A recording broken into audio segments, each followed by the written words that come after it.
Some brands offer you low finance, or cashback, or servicing. Renault don't do ors. We do ands.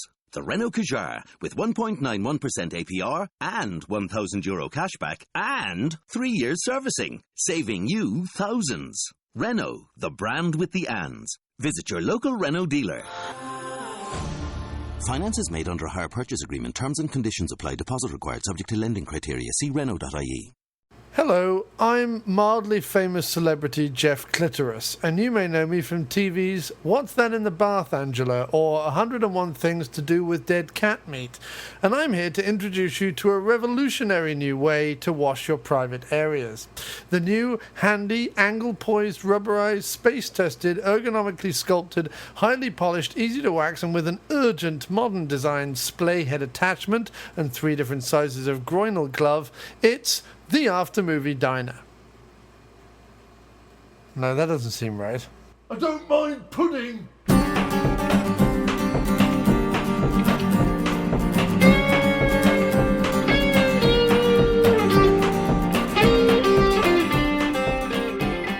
So hello and welcome to the After-Movie Diner. And here we are in Paul's Burger Joint, down on St Mark's Place and 2nd Avenue. Which he was so excited about coming to. He sang you made up a little song. I did make specifically up about coming to this burger joint. Well, no, just about the times that we're having and how bitching they are. No, that was on the way here. I mean, before we even went to the movie, you made up a little song about coming to Paul's Burger Joint. Did I? Yeah, you were that happy about it. I was that happy. There was a dance involved as well. That's because they are the greatest burgers in the land. So you say? Yeah, just think about it. I don't know what that is. Whatever. You know what? Don't think about it. I don't think about it. But they are the greatest burgers in the world, and I will be having the bacon cheeseburger tonight. I think I might have the bacon cheeseburger too. Because it's lovely. And, what about milkshakes? They do milkshakes. They also do Coke floats. They do all sorts of stuff. I might get an egg cream. What's an egg cream again? No idea. It's one of those American things I never bothered to look up. I think they're quite fun. Oh. The first time we've eaten in Paul's Burgers and done a diner episode. Right. Sorry if it's a bit noisy, but that's the way it is. We are going to invest in better audio equipment eventually, but some of you bastards need to patronise the diner. So go over to www.patreon.com, which is patreon.com/aftermovie diner, and sponsor the show. If you do that, then I'll be able to invest in some better audio equipment. The After-Movie Diner would like to make clear that people who already donate to Patreon are not bastards. Only freeloading people are bastards. Yeah. Right? But we still love you all. Oh, yeah. Hi, how are you? I'm doing good. How you doing? Good, thanks for that. 2 bacon cheeseburgers, please. Deluxe? Yes, please. Not for me. Just the burger. How do you want your burgers cooked? I'll have mine medium. I'll have mine well done. Just want onion or mayo? No mayo for me, but onion and cooked, please. I'll have mayo, but no onion. To drink? Just water for me, please. Yeah, I think I'll just stick with the water too. The only thing you guys agree on, right? Can I get a side of brown gravy as well, please? Thanks very much. Thank you. Alrighty then, so that's the burgers ordered, and what was the movie that we went to see tonight? Tonight we went to see Cop Car.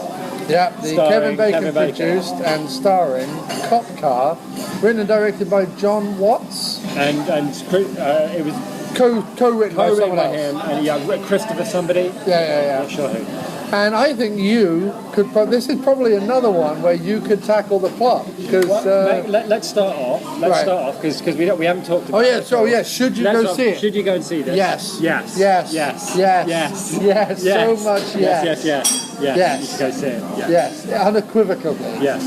Definitely. Even though we're doing ourselves out of the rest of the podcast here, you should definitely go and see this movie. Go see Cop Car. Easily. Maybe not like the most fun, but hands down the best film we've seen in the diner. No, Trouble in Mind. No, Trouble in Mind beat No, that. I don't know. I think I might prefer this to Trouble in Mind, only because Trouble in Mind I can imagine myself aged like 15 or 16, like totally and completely falling in love with it. Right. You know, and I did really, really enjoy it a lot. But this, I thought, was a better film. And I was engaged all the way through. Like, it didn't lose me for a minute, you know? You reckon? Yeah. All right. And I think, yeah, I think this is the best one we've seen. It took the most fun one we've ever seen. I would also like to say, I think Bagman was better and Trouble in Mind was better, but this one's in the top 5, definitely. All right, fair enough. And because I really liked Bagman, I loved Bagman. I loved Trouble in Mind, but this was not like our usual kind of fare, because I feel like this was just a really, really good film. This was like one of those movies that we also used to watch when we were 13, 14. Those kind of like strange American indie films that seemed from like another world, that were very quiet and like Perfect World. Right. You know what I mean? But it's kind of thing. This is kind of like the Coen brothers made Stand By Me, kind of. Yeah, kind of, except it didn't have that. It was so small. It could have been, I thought, like about 3/4 of the way through, it could almost have been a play. Right. You know what I mean? It was so, even though it was like in lots and lots of different locations. Yeah. You could have maybe done it. Shall I do the plot? So anyway, yes, you should definitely go see it. And what else was I going to say about that? I was going to say something else about that. Oh yeah. And this breaks your rule. It does. It completely smashes the rule. Because all the trailers before the movie were terrible. Were shocking. Terrible trailers. Shocking. I was really nervous. Do you know there was a shitty, from the makers of Paranormal Activity and Insidious, horror movie, which is just like, oh, stop it now. This time the guy's wearing a different mask. Yeah. This time the children are involved. Spooky. We found some footage. Oh no! Yeah, we found What's the footage we found? It's very sinister. When are they going to make a horror film called "What is this footage we found"? Yeah, what is this footage? And then there was the Naomi Watts. I'm raising a transgender kid. Yeah. Which look, fine. It's fine. I just don't want to see a movie. I have no idea. I get it. Yeah. I get it. I got everything I needed about that movie from the trailer. Yeah. And again, look. Live and let live. Yeah, the world's a wonderful and diverse place. Exactly. I get what I need from that film from someone telling me in one sentence what the film's about. Yeah. It's about the struggle to win acceptance as a transgender person in the modern world. Oh, well, good luck to them. The end. With Susan Sarandon being, what's the... Being like a jolly grandmother, misunderstanding shit. The word, it begins with R. Being... no idea. Oh, I don't know. It'll come to me. Ribald? There's like they're like rascally. I don't know. I can't think. Anyway, it doesn't really matter. Well, she just kept going, can't you be a lesbian? But that was the whole joke. The guy from the OC won't sign the papers. Yeah. Anyway, then there was the Michael Shannon, I'm taking your home, now you take other people's home. Which I think might be quite good, but you'll never, ever get me to watch it. No, Andrew Garfield and Michael Shannon going around people's houses. I like Shannon. I don't even mind Garfield. Yeah, but like again... I know like kind of but it could be kind of an interesting twisty-turny trailer. Everything you need to know is from the trailer, because he did the whole speech about like, in America we only back the winners and all this sort of stuff. Yeah, no, I know, but actually when I was thinking about that one it wasn't a bad Michael Shannon. No, it was pretty good. Michael Shannon's guy. As Michael Shannon's impressions go, by crazy Englishmen with large noses, sat in diners. If you'd asked the listeners of the diner to rate your Michael Shannon impersonation, even though they've never heard it, they would at best give it a 2. Do you know what I mean? And I think that one reached the heights of a 4. A 4 and a half, maybe. 4.5, yeah. Anyway. But I did think... But what I did think about the trailer for it, I didn't think I got anything from it, because I thought, well, presumably Andrew Garfield has to get out of this predicament that he's in, and I'd quite like to see how that would work, because he obviously goes deep down. Yeah. That might be kind of fun.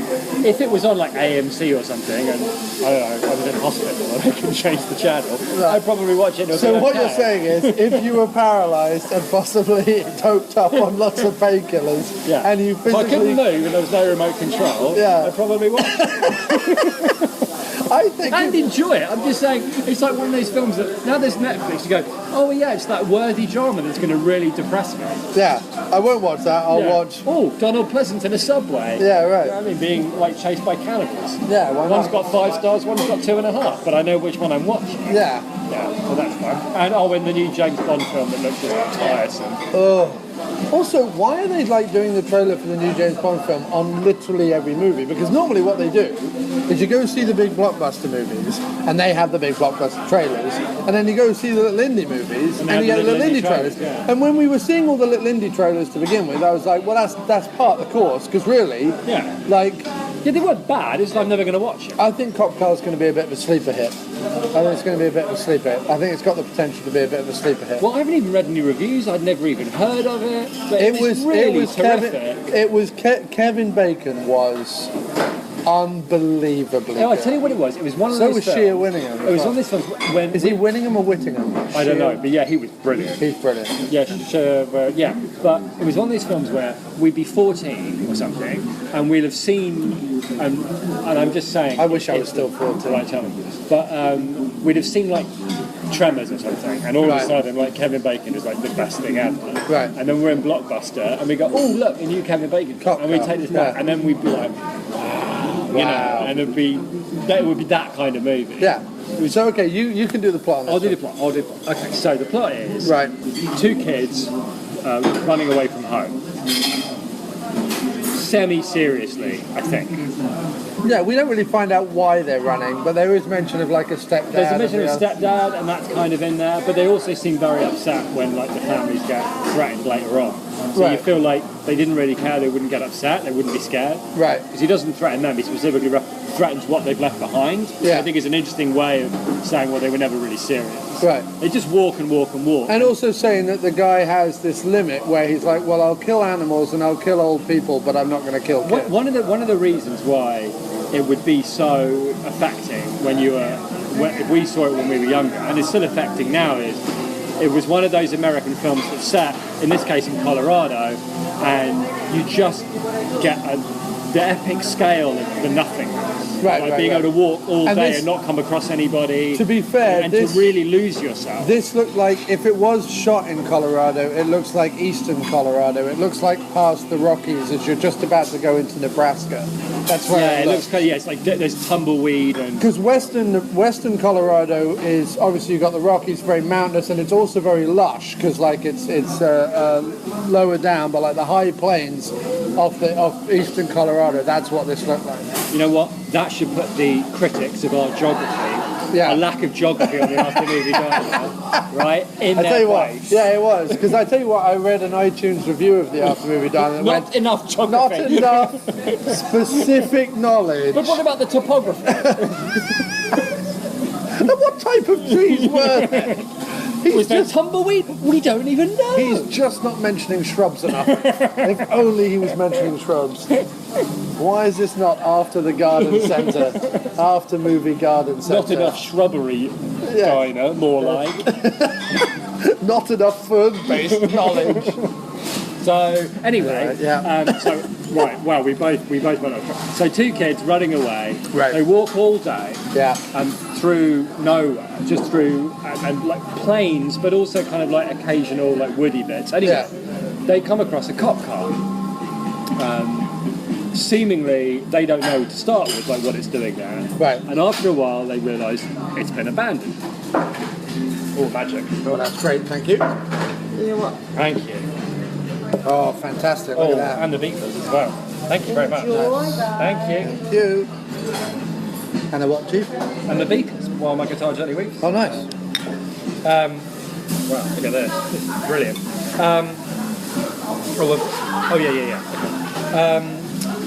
Oh, you did one, Mayo? Yeah, I did, yeah. So they discover the cop car and it's seemingly abandoned. And they play around with it a bit, as kids would. By the way, one of the best things about this movie is these kids behave exactly like kids would behave. Right. They lie to each other. They have absolutely no idea how anything works. They taunt each other, they dare each other. It's just everything about it is believable. I almost shoved a straw up my nose. I have to explain very quickly. I'm using a see-through cup with water in it, and there's a see-through straw, So it's all very see-through, and I forgot there was a straw in my cup, and I went to drink from the cup rather than from the straw, and the straw almost went up my nose. That'll teach critics of the straw talk. I have to say, this diner was a vast improvement. Were they drinking through straws? Will we ever find out? Will we ever know? But yeah, no, so what's really nice is when they find the cop car, there's that thing where, like, they think that maybe they're being watched, right? They're like, oh my god, they're onto us already. So then they, like, duck down, but in a way that they would still be really visible. Then they, like, scurry up to the edge to take a look. Then they throw a rock on it, and then they're like, oh shit, my fingerprints are on the rock. Yeah, which was great. That was You've really got to go great. down and get it. I'm not going to go down and get it. And then they're daring each other to touch the car. So they both, like, run. And I was really, there was part of me that was like, if this wasn't so charming, it would be slow. Yeah. But because it's so charming, and because you can totally regress and put yourself in their place, it's charming rather than being slow. Because you see the whole thing. You see them both run down and touch the car. Then you see them kind of run back awkwardly. Then they kind of realize no one's in there, so then they kind of slowly go down to the car, and it's this lovely, lovely, lovely, lovely build-up. Anyway, no, you're absolutely right. And then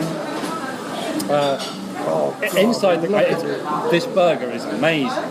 Yeah. Inside the car, that progresses too. They go further and further. You know, they act out. You know, driving a car, making the silly sound. And then during one of their like pretend games, the keys fall out from behind the visor. So they put the keys in, and again it progresses, and then they're driving across a field, having a whale of a time in this cop car. It's kind of doing donuts. Because the sirens are going, but again, there's no one around. There's this total freedom from everything. Right. There's nothing around. Right. Cut to Burgers are the best burgers in town. They really are. So cut to Kevin Bacon drives the car into the a cop car into the clearing, and you're thinking, oh, he's back for his cop car. And then he parks the car, gets out, and comes around and puts a beer bottle on the car, and you're like, oh, we've gone back. We've gone back. So we've cut back. Oh yes, because when they find the car, there's a beer bottle. There's a beer bottle on the right. But it was so economically done. It was everything about it was so. Because apart from the kids, we haven't had any dialogue. We've had no adult dialogue. No, we didn't hear Kevin Bacon talk for ages. Right. Who, by the way, was amazing. Oh my god, it's so like the bacon. Like wiry and muscular, but also like just like an insane, hilarious mustache. Yeah. With like the crop top. He was so funny too. He was so funny. With the way he was running and the way he was moving. There was a bit when it was a really great bit. There's a moment when he realises that his car's gone. Yeah. And the timing is amazing. One of the best double takes. He realises his car's gone, and then a split second he just starts running away. That's it. Like his instant reaction is oh yeah, sorry, I completely missed out. He drives the car, puts the beer on the car, and then drags a dead body out of the trunk. Right. And then he drags the body, dumps it into a well. I realise he's lost a shoe, goes back for the shoe, and you're thinking, oh shit, he's been gone a long time. This must be, So even though you know when he comes back the car's going to be gone. No, but the other thing we should point out. Oh yeah, sorry. Is that you get the feeling that this is not the first time he's done it, because he has a body dumping place in the in the woods, and secondly he pours lime all over it, right, which dissolves. Does that dissolve bodies or whatever? Yeah. You're right. I hadn't thought of it like that, but I suppose later on his fake passports and gold bars and tons of drugs and stuff, you're thinking, oh, he's been crooked for a while. Which is nice, because then there's a feeling, now that I think about it, it's not just like a one-off accident. Like he's been running risks like this for ages.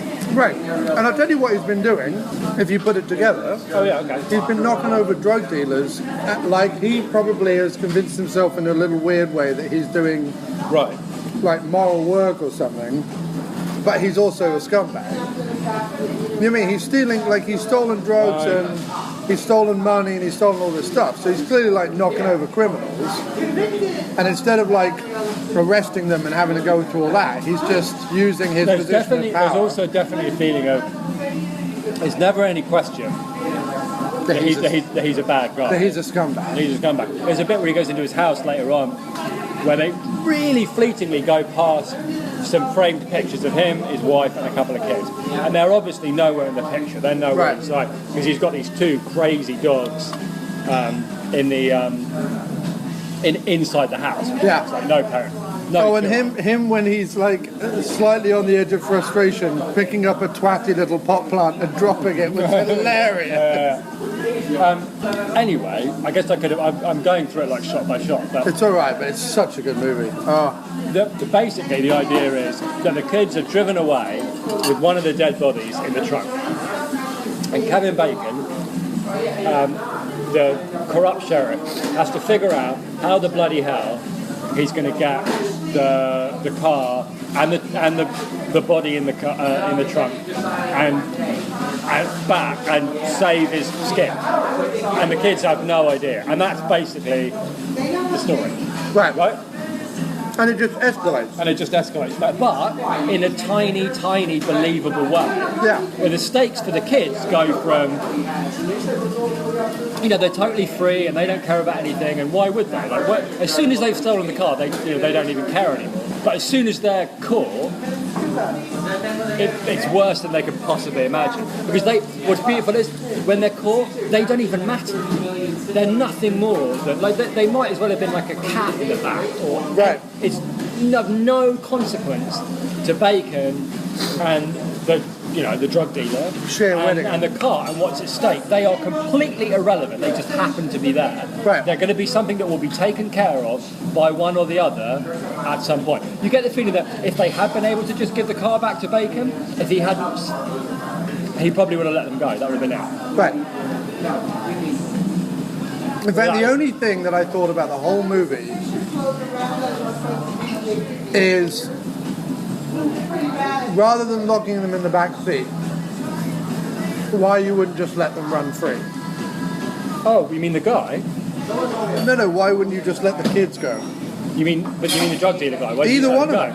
Yeah. Well, the reason he doesn't let them go is Kevin Bacon doesn't want to let them go because he needs to control information. He needs to talk to them, find out what they've seen, find out what they know, put the fear of God into them to never speak again, right? Right. The guy needs them to stay there because basically because he needs to get Bacon to that spot. And he needs the kids to talk to him to lure him in. And Bacon says, stay in the car. You could almost say that Bacon was trying to save his bacon. And then we're both eating bacon cheeseburgers.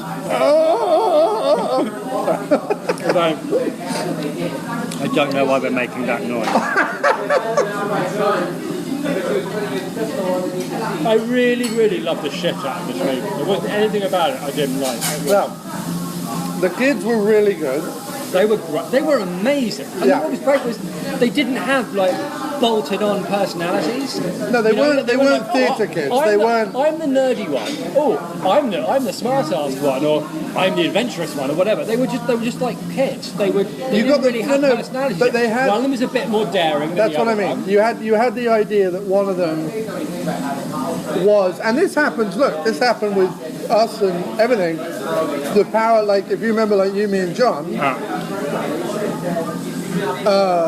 The power does shift about in young friendships and stuff. And you got the idea that the one in the Blue Anorak was just slightly subservient. He was as daring though because he went along with every single thing that his friend did, more or less. You know what I mean? But he just wasn't as scrappy, I guess.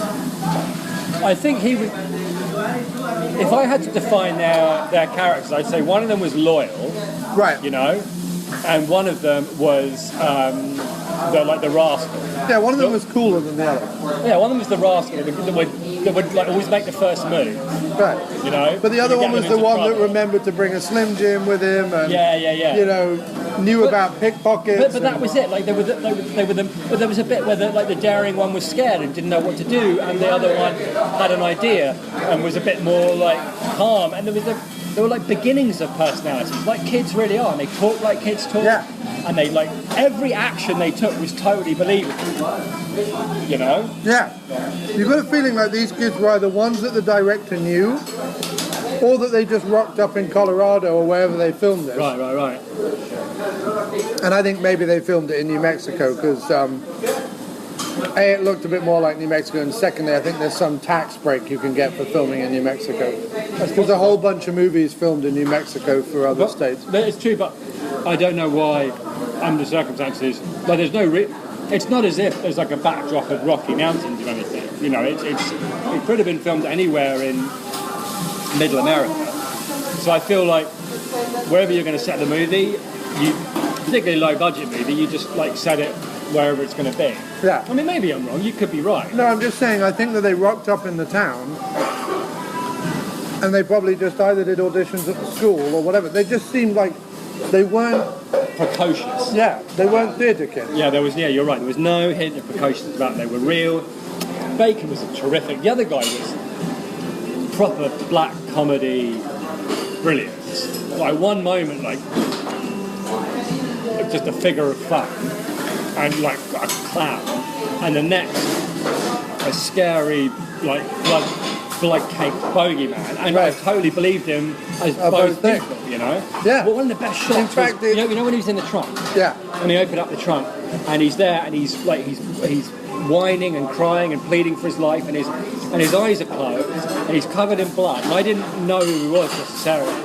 And he's covered in like red blood and black blood, and he's in the shadows. And then when he slightly opens his eyes, and you know it's the kids pointing guns at him. Yeah. And so you're waiting for him to see them. Like you're waiting for him to see. And when he finally opens his eyes, they're this incredibly bright, like cobalt blue. Yeah. Against this, in this like dark boot with the red streaks and the black streaks. It was just so cool. It was. And he goes from being like panicked because they're both. One's got a massive shotgun, like a police issue shotgun, and the other one's got a rifle, automatic rifle. And they're both pointing at him. And he's like, oh, I'm going to die, because like he realizes, wait a minute, they're just kids, that's fucking weird, but hang on a second, they've got weapons. They probably don't know what they're doing with those weapons. Like, it all goes through his head, you know? And so much of the movie is played out on just people's faces. Yeah. Like, there's plenty of dialogue, and the lines are really good, but so much of it is played out, and like Bacon's eyes and like that guy's eyes, like and just their facial expressions, their double takes, and you see it all. It was none of it was phony. None of it was. No, we're not going to have dialogue here because that's reality. None of that bollocks. Right. You felt everything was there for a really, really good reason. The best bit though that Shea Whittingham did, because when they pull him out of the trunk, he's wearing like a Lebowski-esque robe, dressing gown, and boxer shorts and a t-shirt and blah blah blah blah blah and all the rest of it, but also a pair of like big boots.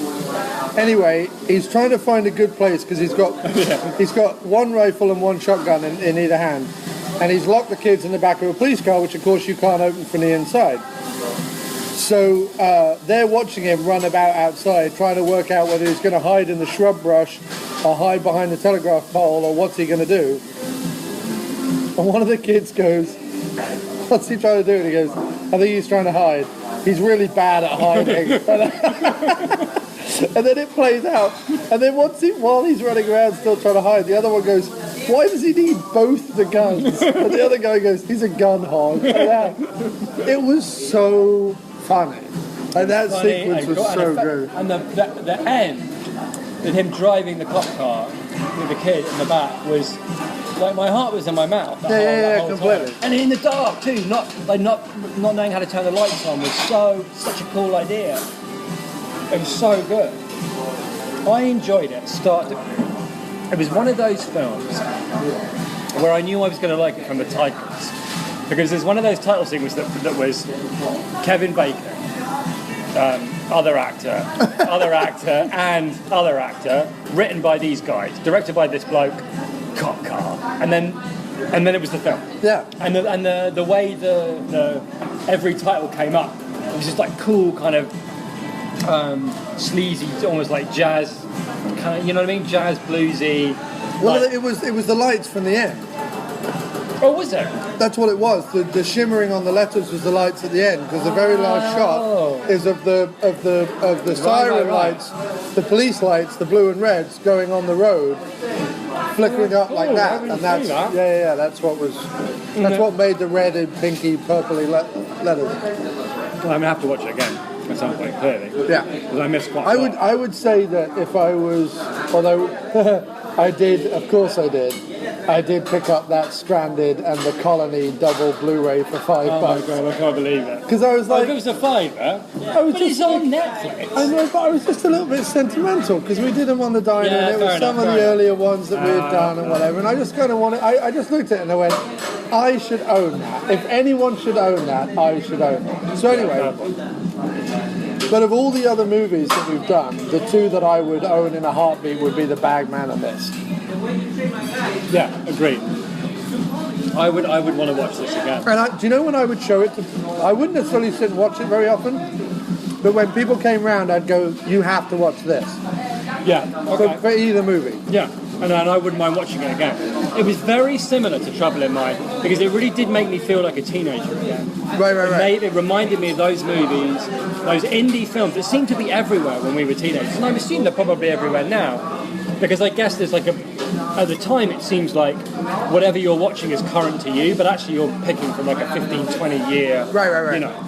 But all those, like Red Rock West or U-Town or something like that, but those weird little American indie films that are exciting but funny and with like comic characters that are also kind of scary and a bit ghoulish when they need to be, and in the centre of it is I don't know, people trying to figure out what to do amongst vast landscapes, right? You know, and none of them, no one's anywhere, no one's rich or famous or anything. They're just trying to get by, and those kind of movies, and it reminded me of that. And I think why people compare this a little to the Coen Brothers is that since then, it's probably the best juggling of light and dark moments that I've seen. Because in the last bit, when they're trapped in the back of the police car and it's all going down, it goes from funny to bleak to funny to bleak to funny to like really bleak to tense to tense to tense to funny again to like, even in the very last bits, there was bits that Kevin Bacon was doing where you were like, that's kind of funny, but it's also really dark. Yeah. So it was just... I think they handled it a lot better. Like, don't get me wrong, I love what the Coen Brothers do, but it is, even at its best, just a little cartoony. Just a little bit. No, completely. But this, I didn't feel that at all. There was nothing cartoony about it. No, except maybe his running at the beginning. That was so... But what I liked about that was his reaction to the car being gone just to run. Like, he didn't have any plan, just run. And then he stopped and put his hands on his knees and like wheezed, because you realized that he'd hiked back, you know, all the way. He was knackered. He'd like taken the dead body all the way there, gone searching for the chute, then hiked all the way back, and then very quickly run and knackered himself out. And that was cool. And it was funny. Him running was funny, but he wasn't running in a comic way. It was just, I don't know. It's because he looked ludicrous. Yeah, he was like really wiry, but also really muscular. Yeah. With this ridiculous mustache, and just in like a vest and cop pants. He was terrific. He was so magnetic. I've always liked Bacon. I mean, I've always liked Bacon. But, I mean, he's holding the movie together. Right. Because everything's about him. And you get so little, you get so little information. And I didn't put together that he'd been doing this for a long time. It only seemed to be important what was happening then. Right. And the fact that this was happening means, well, he's a bad guy. Right. But I didn't feel that the kids were necessarily under threat from him. But I did feel like he would get rid of them in a heartbeat if it served his interests. Right. And the only reason that he wouldn't is because, it might get him in trouble, Right. Yeah, he was... I can see why he executive produced it, too. No, he flat out produced it. I saw executive producer. Oh, he was executive, was he? Oh, okay. I saw that. Which is like, that's the highest you can be. Well, that's the money. Yeah, but if you're the money, you're also the one calling the shots, too. Yeah, no, of course. But I don't know where these guys came from. I mean, but there really was a part of me towards the end where I thought this could have been a play. You know, you could have had a set on the right hand side of like, you know, the inside of the cop car or whatever, and then everything else takes place like near the cop car. Right. It was just what it was. Is it was economical. It was like it was. Here is a really great setting. Okay, 2 kids, stand by me-ish, on the run, on the walk, going away from home, whatever it is, come across a cop car. What could possibly happen? And then it just plays out. Yeah. And it was economical, and there was no. It was like a little short story. Yeah, there was no. Yeah, that's exactly what it is. It was like a short story. You would read this in an anthology and be like, that was kind of cool. Yeah. You know what I mean? Yeah, I do. It does have that feeling. It felt really. Some short stories when you read them, American short stories, there's no other way to put this, but they're really American. Like it's a very American art form, a short story, when it's done in a particular way, and that's what this felt like. It felt really American, the whole thing. Right. You know. Yeah. An American kind of short story where you come in right in the middle of something and you leave kind of right in the middle of something too. There isn't the Hollywood ending to it. No, but there was no need to continue it. No, I agree. But that's what I'm saying. But it still was in the middle of something. Like if it'd been any other film, if Bacon hadn't ponied up the money for this, and it got picked up and it'd been made by the Weinstein brothers, whatever, you can bet there would have been another 10 minutes. Right. And the grandmother would have made an appearance. And the last thing you needed was another 10 minutes. And then you'd have had something where Bacon makes it too, and he's like, you kids. I tell you what else it was. I'll tell you what else was very good about it. Was that they clearly only had like a cop car and a couple of other cars and like maybe the trailer park, right? There wasn't really much else that they had in terms of... There was the restaurant in his trailer, I guess. It was the restaurant. No, but you could have filmed that in any way. You could just go to some restaurant and say, can we film in here for 5 hours? Yeah. I don't think they built the restaurant is what I'm saying. And so it was one of those as well, what Rodriguez says, like, I had a guitar and a tortoise, so I made El Mariachi. You know what I mean? It felt like, well, we can get a cop car, or we can do up a car to make it look like a cop car, and a few fake guns because Uncle Jerry's got some guns or whatever. Yeah, what can we do with that? I can almost imagine, actually, like, one of the writers turning up like outside the apartment in LA with this Colorado sheriff's car. Look what I bought for $200. Right. Let's make a film about it. Well, that's the other thing is you can buy. America's one of the only countries that sells off its public vehicles at auction. So I can believe that's how the whole thing in the Blues Brothers is that he buys that car at auction. That's something you can do. Yeah. It's like buy decommissioned cop cars. But again, it's like a brown. It's just like a generic car. I don't even know what it is. It's just like a sheriff's car. But I can believe that, right? Right. And then maybe you're right. Maybe it is filmed in New Mexico, but it was a Colorado car they bought. You know, or whatever. But I'm just saying. Doing it like also through the radio and having the dispatchers and then having all the other cars, it was like it created a bigger world. You never had to see the sheriff's department. No. You never needed to see any hospital or jail or anything like that. Like they eliminated a lot of big set pieces, but I also felt like I could picture the world. Like you would imagine what a rinky-dink sheriff's station it would be, with like shitty wood chip tables and flies and fans and you know what I mean? But now that I think about it, there's something there where the sheriff, the drug dealer presumably, and the kids are to one degree or another like out in the wild. It's like as in away, metaphorically, having like walked away from society, but like they are living out in the wilderness. Do you know what I mean? Like they're living in their own land, where they're playing by their own rules all the time. Right. You know, they make it up as they go along. The kids, all of them, there's a certain kind of like frontier thing where it's whatever they need to do to survive, like that kind of thing Right. to it. And you're right. So there isn't anything of the world except the bits where Kevin Bacon goes back to it, because he's the only one. Right. Like, the kids at the beginning of the movie are voluntarily walking away From the world, right. from the world, from their town, from their families, from Right. everything. The drug dealer is already there. He lives out there in that place, and Kevin Bacon zips between the two, Right. just like he does as sheriff and presumably like essentially criminal overlord. You know what I Right. mean? And that, to some extent, is what's going on in that wilderness. And I think if it had been mountainy or snowy or anything, that would have ruined it. Everything was scrub. You know, it was Right. all. You know, no one in a voyage. You know, in a push out west. Yeah. Would have gone. Yep.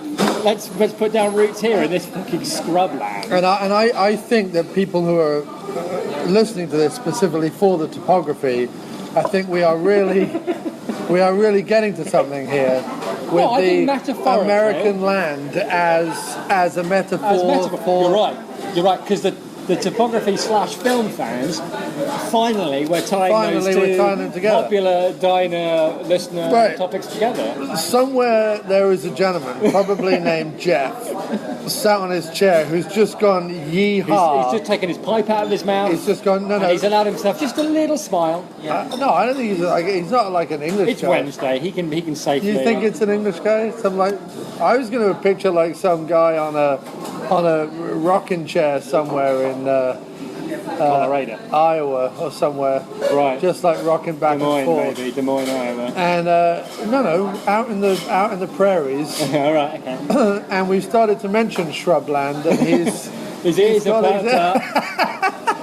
Think of whether we're going to sell the podcast now. You know Yeah, what I mean? right. The keywords. Yeah. The keywords alone. The keywords will are rocket us alone. up the iTunes So if podcast you're that guy chart. in Iowa, do me a favour and give us an iTunes review. Yeah. I want to hear from you. Aftermoviediner@gmail.com. Call me at 347-669-0053. Do not be afraid, Shrubbery fan. No, You are no longer alone. I will even say the word tumbleweed. I will. I'm putting it out there. I'm going there. There was in this movie weed of the tumble variety. I'm no tumbleweed expert, as you know, mate. No. But it seems to me this was top quality. It was top quality. Top quality. Top quality. Top quality. Some of the best tumbleweed I've seen actually since the beginning of The Big Lebowski, which previously was probably holding the record for tumbleweed in cinema. Undoubtedly. Undoubtedly. Well, of course, you have to go way back to the Searchers. John Wayne and the Searchers to really get the kind of quality of tumbleweed we saw this evening in Cop Car. That's another nice thing, now that I think about it. The economy of the movie is reflected in the economy of the title. Because everything, ultimately, is about that cop car, for all of them. And even the drug dealer, when he gets out of the cop car, it's still all about that cop car for him, Right. because it becomes his bait to get bacon. Right. So everything, And it gives them guns. any minute in that movie, for any character, the cop car is the container, as it were, of their fate. Like everything is tied to that one thing. Yeah. It's a beautiful movie. The more you think about it, the more just the smaller and more compact and more satisfying it becomes. I didn't even realise it had a circular thing where the end of the movie is in the beginning with the titles. That's really cool. And the best thing was the flashback that you weren't aware was a flashback. Yeah, for a little while. There was no 20 minutes earlier caption. Yeah. They were just like, people will get it. Yeah, eventually they'll get it. But initially you're thinking, oh, he's going to step out of the car and he's going to be pissed that his car's gone. And then you think, hang on. Or maybe he was in cahoots with someone. Or maybe he's in cahoots, or maybe he's looking for it. Like, you didn't know. I didn't know much about it. I mean, you did tell me a little bit about it before, so I did know that Bacon was a crooked cop. Right. But there's so much you don't know. And Bacon playing a pig Look at that right there. That's nice. I think we might have lost the law enforcement listeners there, though. Yeah. No, I We've don't. gained the geography fans, but Yeah. we've lost the policemen. Yeah, no, I'm not calling all police, all po-po pigs, All the police. all the police, all the 5-0. All the dibbles. All the dibbles, all the, All the fuzz, rozzers. all the fuzz, the bobbies. I think the Rozzers is my favourite. The Closely Rozzers. followed by the Fuzz. No. Yeah, Because I've always, yeah, at yeah, some what's point, that? wanted to go, Oh, the fuzz. What's that from? I think it's bottom, isn't it? The Fuzz. No, I don't know. I think it might be Look out, the fuzz. I'm sure that's in Python as well. Yeah. Somewhere. I think it's in Python. Look out, the fuzz. Yeah, but he's a bacon playing a pig. We've done it again. We've lost them. We won them back there. We want them back going With the- through with the their more epithets. friendly. Go lost them A again. squad. What? Go A squad. Dude, you're getting mayonnaise all over your arm hair. That was an exciting bit of drama. But where's the mayonnaise going? When people... years to come when people discover this, they'll be like, look out, an action sequence. Jim Wallace gets mayonnaise in his, unattractively long arm hair. What are you throwing the attractiveness or otherwise? First of all, what's your scale here? Like, what's your judgment? Look at my pale baby's arm compared to your rough thicket. Yours is like a diseased lizard. Like you look at it, you think, I'm sure there's supposed to be more hair on that lizard. Like, that's what you'd think. That's what it is. Yeah, mine looks like a anemic salamander. Mine's lush though. Mine's Yeah, it lush. is. Look at yours. Yours looks like Robin Williams' penis. Why would you say that? Now every time I look at my arm, that's what I'm going to think. You've ruined my own arm. Yeah. Looks like How can you do that? If you put them together, it would look like Sasquatch's buttocks. Anyway. It does look like that. It does look like that. So do we know anything about these guys who did the movie? Have they done anything before? No, shall I look it up? Yeah, why not? Oh, wow, okay. They made Clown, which did a big splash in the UK. I don't think it's been out here yet. If it has been out here yet, it didn't get a big release. Clown. It was a horror movie about a clown. Well, I think I've vaguely heard of that. Yeah. I'd like to see it. They did a TV movie called The Fuzz.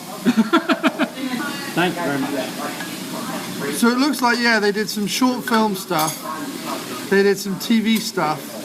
They did the Onion News Network, so they did some comedy stuff. Okay, so they work for IFC. They did Our Robocop remake, which I can only imagine is a short film. Or something. Oh no, it's a long film, so I don't know. It looks like that's been directed by 43 different directors, so I don't know what that is. And then they did Clown, which came out last year, and Cop Car this year. We might have to go looking for Clown.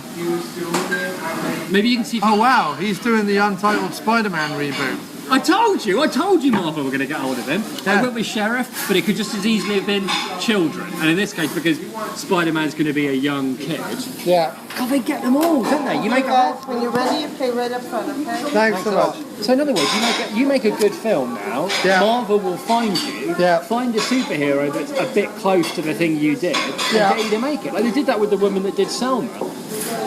Oh, she can do Black Panther. I know she turned it down, but Really? She turned it yeah, down? she turned it down. That's odd. I think her point was, sensibly enough, I don't think I want like my second movie to be a big studio thing like this because I'm not experienced enough to take on Marvel. You know what I mean? Well, she wouldn't get the autonomy, but Well, get no, it. but none of them do. That's what I mean. She'd get a fat load of cash. And look, every single one of them who's worked for Marvel has got something of themselves in the movie. Well, No, that's true. none of them have had like complete carte blanche. And Marvel can't really afford to give everyone complete carte blanche. Like, I know everyone was mad about Edgar Wright leaving Ant-Man, and I know that I've heard even from the cast that the script to Ant-Man that Edgar Wright was going to do was a lot better, a lot funnier, a lot quirkier, a lot whatever, right? But like, Marvel know what they're doing. And you can only imagine like Edgar Wright probably throwing his toys out the pram a bit. And it's just, Edgar Wright hasn't done anything that warrants him like getting his panties in a bunch over Marvel. Like, yes, he's done Shaun of the Dead, Hot Fuzz, and The World's End. But yes, they were big, but they were big for what they were. They weren't like worldwide big. They were just big for what they were. They're like big geek fan favorite films. And yeah, he could make those $20 million, $30 million movies for the rest of his career if he wants to. But, you know, he was taking on a $150, $200 million movie, whatever Ant-Man cost. So like, shut up and direct the film, right? Yeah. Yeah. No, well, only also because I'm with you. Look at Scott Pilgrim. He gets carte blanche on Scott Pilgrim, and it's awful. And that must have been in their mind. And I know people love it, but I'm sorry, Scott Pilgrim is irritating twattery at the highest level. And okay, even if people like it, Edgar Wright's directing when it isn't checked, right? When there isn't a Simon Pegg, well, when there isn't that like collection of people that he normally works with. When it's unchecked, and he was like Scott Pilgrim, he was basically like the complete auteur on that, because everyone else was either, you know, kid actors or people who would just happen to be working with him because he was Edgar Wright. And it's off the hook unwatchable. To me, it's off the hook unwatchable. And it did tank, and they were expecting really big things for it, and it tanked. And it was the end of Michael Cera as playing characters right. Michael Cera. Now, I absolutely love the three that he did with Pegg. Yeah. But no, listen, I'm with you, and we're speaking as people who, let's not beat around the bush here, don't have a lot of money. And I think that we've gotten to a point in our lives where, yeah, maybe when we were like 22 or whatever, we'd have gone, no, I'll never compromise my artistic vision. I'm going to make something great. I'm going to stand up to the big boys, and I'll be so great that they'll have to say I'm great. But now we're like, well, look at the Marvel films. Anytime you know, like you say, that you accept that Marvel know what they're doing, you take the notes you can take, and you fight for what you can fight. I think Whedon got badly treated by them, but I think that's because everything up to the Avengers, there was a lot riding on it. But they had to take risks to like get bigger, you know what I mean? Right. They knew we have to take a few risks here and give them a little bit of what they're after and stay as far away as we can. The biggest problem... Age of Ultron... The biggest problem is that Whedon came in to do Avengers, right? Had a great time, started to get invested in the properties, and Marvel was like, well, would you like to stick around and kind of like manage all these other strands that we've got going on? Like, people are going to crop up in Agent Carter, and people are going to crop up in Agents of S.H.I.E.L.D., and people are going to crop up here and there, and blah, blah, blah, blah, blah.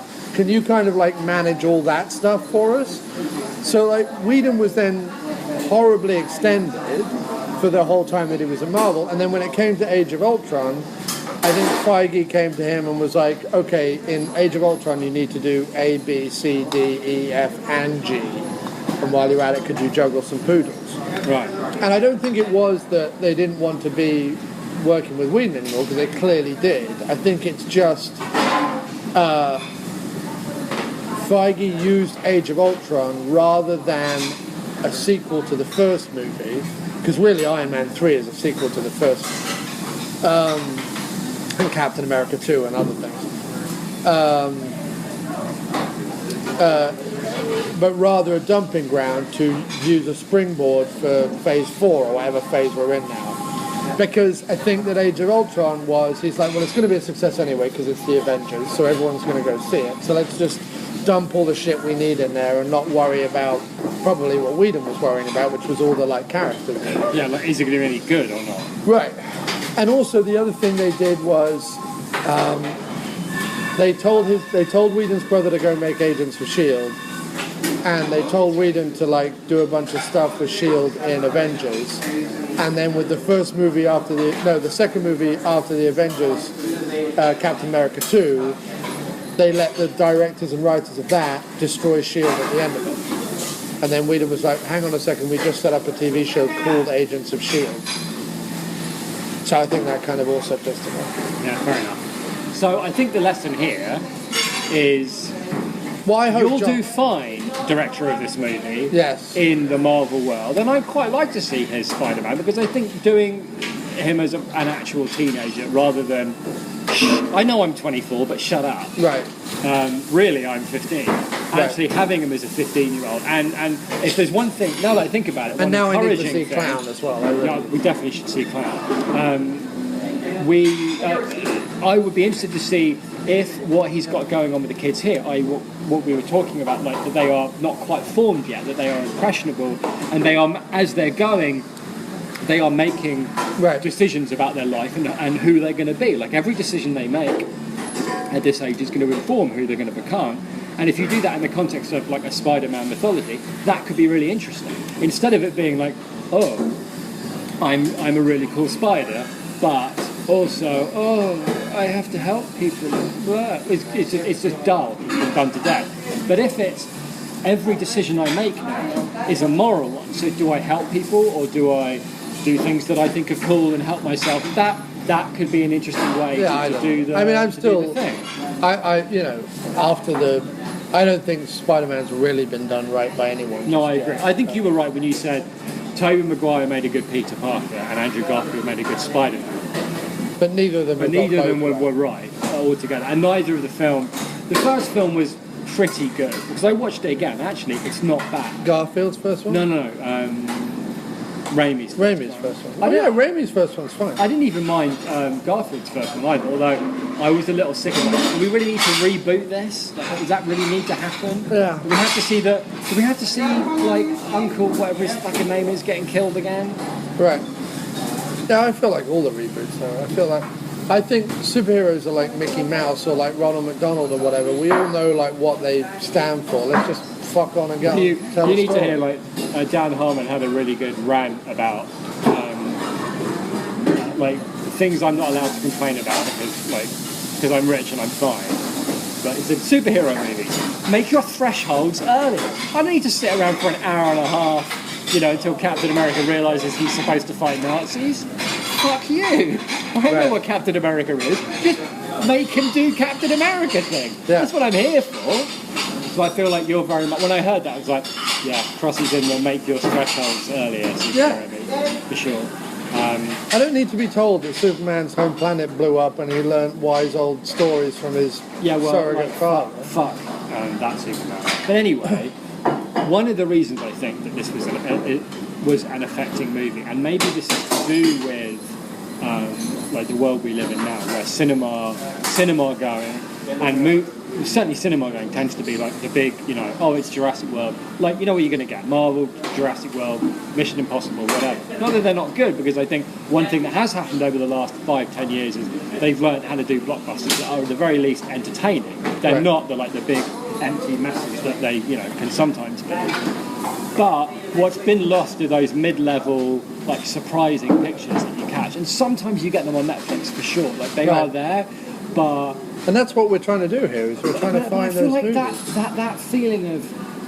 There's so much stuff, right? When you're watching things through Netflix or whatever, there's so much stuff on there that if you find something that you like and you enjoy, it's like, well, that's the bare minimum. Like, there's so many movies, I'm just going to keep watching them until I find something that I like, that I'm enjoying. You know what I mean? Right. But to go to a cinema, like this, or The Bagman, or Trouble in Mind, that you are taking a risk. You pay $15, and you don't know if you're going to like it. Right. So when you're enjoying it, you're so much more, I don't know, invested in it somehow. I think maybe that's why I've been more affected by this and Trouble in Mind than I have by other movies that I found through Netflix that maybe were great and did the job and I enjoyed. But I don't know, it just didn't seem as, it didn't impress on me as much as these films. Like, I feel like there's shots in this movie and ideas in this movie that I'm going to carry around for a long, long time. You know what I mean? Yeah. I really like. Listen, man, I just want to say that was great. The cinema was really nice too. We were right at the top again, but it was a nice big screen. Seats were pretty good. They weren't great, but they were fine. They were at least reupholstered since last time I went. We're also in the Village, which we haven't been to too many times. No. For the diner anyway. No. Which is nice. The burger was just terrific. It was a proper Red Dwarf. Like, you had to eat the burger before the bun melted. Yeah. It was that good. Because it's all ground beef. Yeah. Like there's no breadcrumbs in it or anything. It's all delicious ground beef. And You love the movie? I really, really, really loved it. Like, I feel more of a loyalty to this one than I did to Trouble in Mind. Trouble in Mind, I really, really liked a lot. But there was a part of me that felt that 17, 18-year-old me would have loved it. Right. But I don't think... I think me at any age would have loved this one. And I think what we've also done by talking about the landscape, the topography, finally, the police, children, food. I think by talking about this straws. Don't forget straws. The see-through nature of them. I think what we've done is we've brought people together. We have. And we've embraced people and we've loved people intimately. And I think all those people should write to us at aftermoviedino@gmail.com. Yes. Call us at 347-669-0053. Yes. Or speakpipe.com/aftermoviedino. Yes. But what they should do more than any of that is rate and review us on either iTunes or Stitcher. Why haven't they? It's so easy. I don't understand. I don't understand why somebody wouldn't do that when it's really easy. Because they're getting free. They're getting free entertainment. Free. Right, every week. Gold is what they're getting. Well, they're getting free gold. Free, highly polished, solid A-grade If gold. I came up to you, listener, and I said, would you like some free gold? Yeah. They'd say, yes. Yes. Of course I'd like some I'm free not gold. a foolish man. They'd say, what's the catch? What do you need in return? I'd say, believe it or not, all I need you to do is click a button, right, that gives us 5 stars somewhere, and then write a sentence about how great we are. Yeah. That's it. And actually, in return, gold. And actually, you don't even have to click 5 stars or write how great we are. You can click 1 star and write how terrible we are.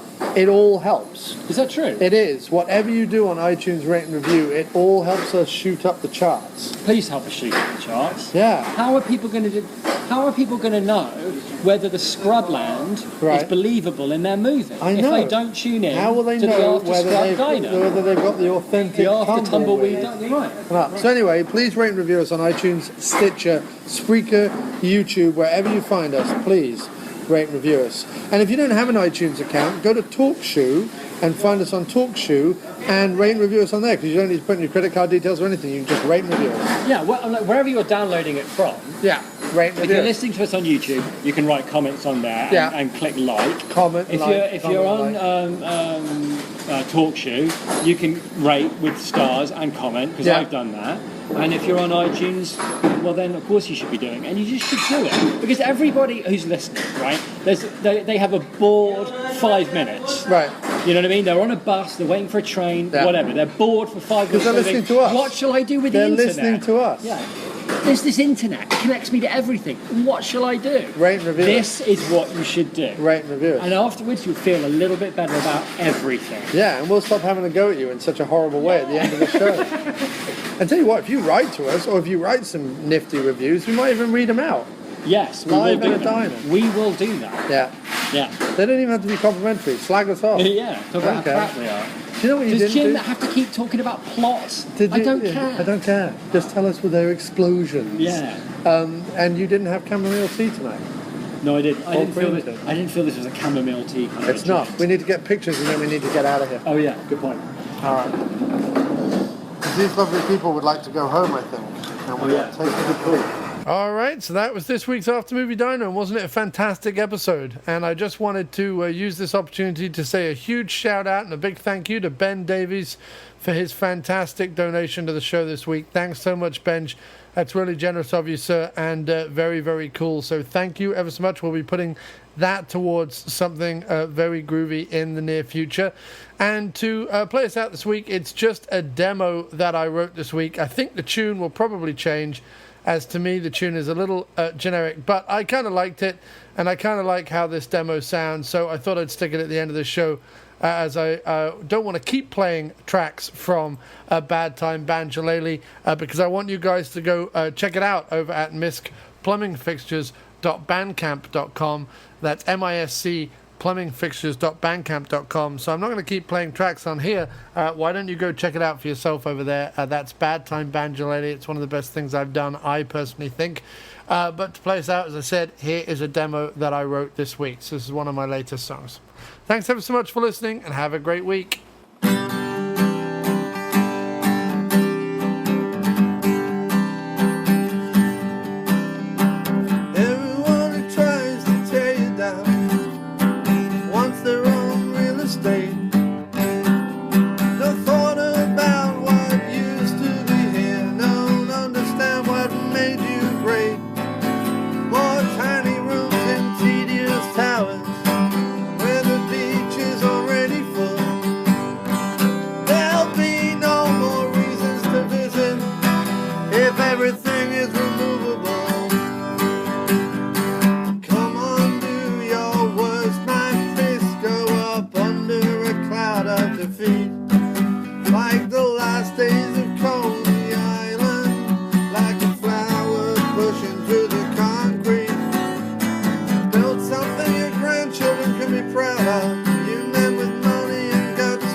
In the soul, dog, yeah, like the light.